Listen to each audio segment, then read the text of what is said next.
نہیں یہ نہیں آپ نے کہا اس میں کہ یہود نصارہ کی پیروی نہ کرنا اور جوتے اتار کر نماز پڑھنا، بلکہ کہا کہ پہن کر پڑھا کرو. ہاں وہی نا، یہ پہن کے کیوں یہود کی مخالفت کرو، وہ جوتے اتار کر پڑھتے ہیں، تم جوتوں سمیت پڑھو. ہاں تو اب ہم پہن کے کیوں پڑھتے ہیں، یہی کوشچن تھا. ہاں یہ پھر آپ نے ان کی مخالفت کے لیے کہا نا کہ اگر کسی میں یہودیت کے جراثیموں کو اس کو ناجائز ہی سمجھے پھر تو گمراہی ہے، اس کو چاہیے کبھی نہ کبھی جوتے سمیت پڑھ لیا کرے.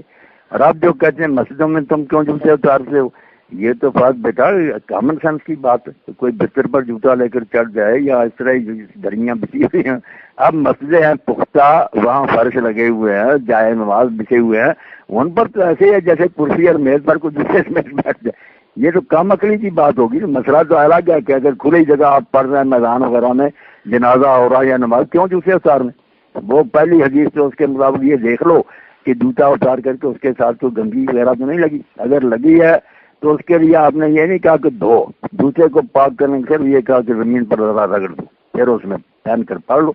اس لیے جو بالکل نہیں پڑھتے سمجھتے کہ اتارنا ضروری، وہ بھی گمراہ ہو گئے، یہودیت آ گئی ان میں.